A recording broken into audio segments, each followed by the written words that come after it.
हाय, मैं शिवानी अग्रवाल आप सभी की दोस्त और होस्ट ईवीएस के इस लेक्चर में गेटवे क्लासेस में आप सभी का स्वागत करती हूँ। आज के लेक्चर में we are going to study what is ecosystem, what is the structure of ecosystem and what are the different types of ecosystem are existing in this surrounding.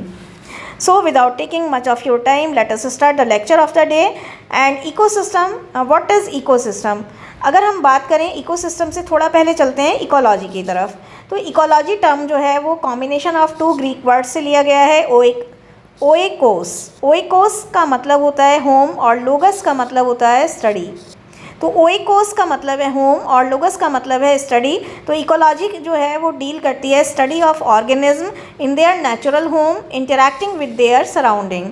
यानी ऑर्गेनिज्म की स्टडी उनके खुद के नेचुरल होम में उनके surrounding से interaction के साथ साथ, यानी ऑर्गेनिज्म का जो अपने होम में, अपने नेचुरल होम में जिस तरह से वो लोग रहते हैं, विभिन्न जीव जंतु, विभिन्न ऑर्गेनिज्म, विभिन्न जैविक चीज़ें, जैविक और अजैविक चीज़ें, जीव जंतु जो हैं वो अपने सराउंडिंग में रहकर किस तरह से सराउंडिंग के साथ इंटरैक्शन करते हैं, बिहेव करते हैं. This is all about ecology.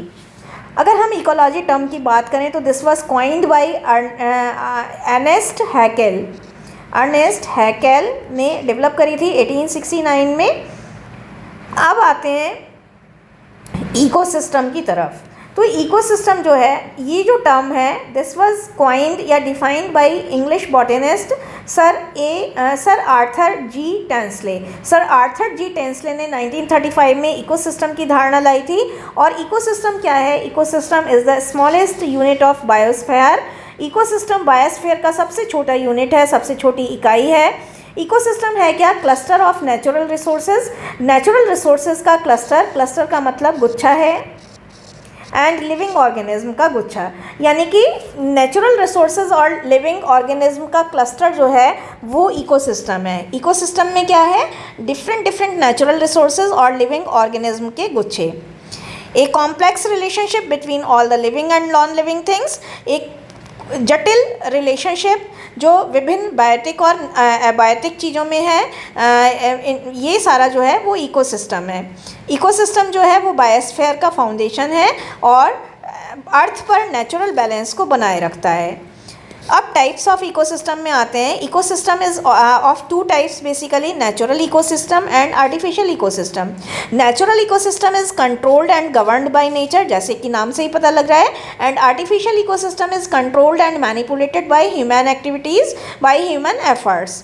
Natural ecosystem of the world is broadly classified into. अब जो नेचुरल इकोसिस्टम है ये भी दो भागों में बटा हुआ है. कौन से दो भाग हैं ये? टेरेस्ट्रियल और एक्वेटिक. टेरेस्ट्रियल का मतलब है धरती पर के और एक्वेटिक का मतलब है जलीय. नेचुरल तो अब एक्वेटिक की बात करते हैं. एक्वेटिक में क्या आता है? मरीन आती है, फ्रेश वाटर आता है और एस्ट्राइन आता है. अब मरीन की बात करें तो सीज, ओशियन. फ्रेश वाटर की बात करें तो लेक्स, पॉन्ड्स, रिवर्स, स्ट्रीम्स. और एस्ट्राइन की बात करें तो गंगा डेल्टा, रतनगिरी इन महाराष्ट्र, ये सब आता है. फिर अगर हम बात करें तो जो है, अब हम बात करते हैं टेरेस्ट्रियल की. टेरेस्ट्रियल में क्या आता है? ग्रासलैंड्स आते हैं, डेजर्ट आता है, टुंड्रा आता है, पोलर आता है और फॉरेस्ट आते हैं. ग्रासलैंड में के एग्जाम्पल हैं grasses, herbs, savanna grassland. Desert जहाँ पर बहुत वेरी लिटिल रेनफॉल होता है, और जैसे थार डेजर्ट है ना. टुंड्रा में क्या होता है? रेनफॉल स्केर्स, यानी बहुत कमी होता है, बहुत ही कोल्ड रीजन होता है ये. फॉरेस्ट की अगर बात करें तो फॉरेस्ट में क्या क्या होता है? प्लांट्स होते हैं, एनिमल्स होते हैं और माइक्रो ऑर्गेनिज्म होते हैं. पोलर की बात करें तो पोलर जो है वो रेगुलेट होता, it is regulated by eliminate, ये रेगुलेट होते. पोलर में बात करें तो ग्लेशियर आते हैं और आइस शीट्स आते हैं. फ्रेश वाटर इकोसिस्टम की अब बात करें तो this is further divided into two parts. Fresh water ecosystem lentic ecosystem और लॉयटिक इकोसिस्टम होता है. लैंटिक इकोसिस्टम में क्या होता है? जहाँ पर वाटर स्टेबल होता है, वाटर का फ्लो, वाटर फ्लो जहाँ रुका हुआ होता है, स्टेबल होता है, स्टैग्नेंट होता है, वो लैंटिक में आता है. जैसे कि लेक्स और पॉन्ड, जहाँ पर वाटर का फ्लो रनिंग नहीं होता बल्कि स्थिर होता है, एक ही स्थान पर रहता है. लॉटिक में क्या होता है? जहाँ पर वाटर फ्लो जो है रनिंग में होता है, हियर टू देयर, जैसे कि स्ट्रीम्स, रिवर्स, सीज एट्सेट्रा.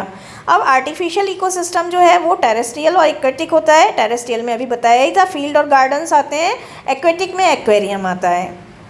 अब आता है structure of ecosystem. Structure of ecosystem में एबायोटिक और बायोटिक होता है। एबायोटिक में फिजिकल फैक्टर्स होते हैं और केमिकल फैक्टर्स होते हैं। फिजिकल फैक्टर में सोलर रेडिएशन, मॉइस्चर और विंड करंट होता है। केमिकल फैक्टर में सॉइल, वाटर, ऑक्सीजन और मिनरल होता है। अगर हम बायोटिक की बात करें तो बायोटिक में प्रोड्यूसर होते हैं, कंज्यूमर होते हैं और डिकम्पोज़र होते हैं।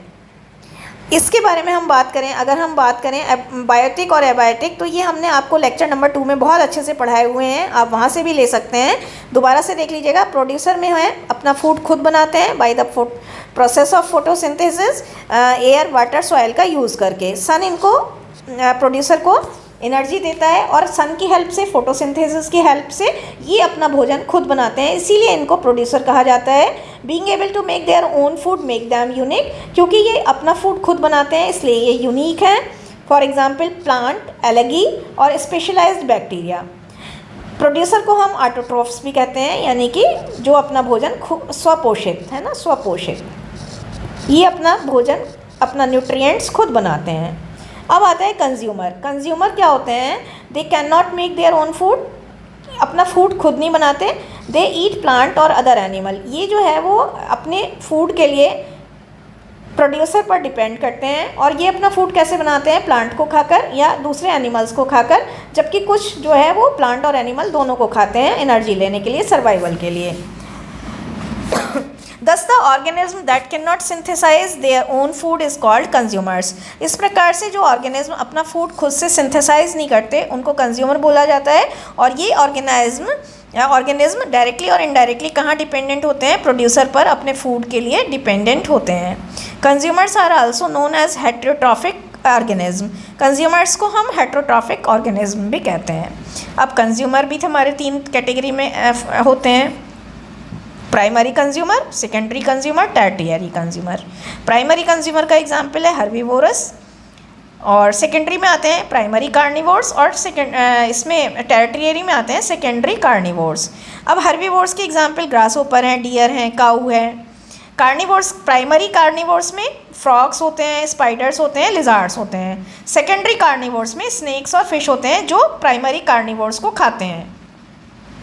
तीसरा है हमारा डिकम्पोज़र। डिकम्पोज़र वो होते हैं जो अपना न्यूट्रिशन कहाँ से डिराइव करते हैं? Breaking down dead and decaying material. Dead और डिकेइंग ऑर्गेनिक मैटर को खाकर, ऑर्गेनिक मटेरियल को खाकर ये अपना सर्वाइवल करते हैं। डिकम्पोज़र को एनवायरनमेंट का क्लीनर्स के नाम से भी जाना जाता है, जैसे फंगी, बैक्टीरिया, ईगल, वल्चर। अब आता है फंक्शंस ऑफ इकोसिस्टम, बहुत इंपॉर्टेंट है। फंक्शन क्या है? लाइफ सिस्टम को सपोर्ट करता है। भाई इसमें एक ऐसी चेन हो जाती है जो है, मतलब जैसे प्रोड्यूसर है ना, तो प्रोड्यूसर अपना फूड खुद बनाएगा, फिर जो है कंज्यूमर हैं, कंज्यूमर प्रोड्यूसर के ऊपर डिपेंड रहेंगे। तो इस तरह से जो पूरा लाइफ सिस्टम है सपोर्ट करता है ये उसको। Responsible for cycling of nutrients, nutrients की साइकिलिंग के लिए निर्भर है। और helps in flow of energy, flow of energy को बनाए रखता है। तो ये 3 इसके वो थे। I hope you would like the video, and if you like the video, ये हमने बहुत ही सरल तरीके से डायग्राम्स बनाकर समझाया है, आपको समझ में आ गया होगा।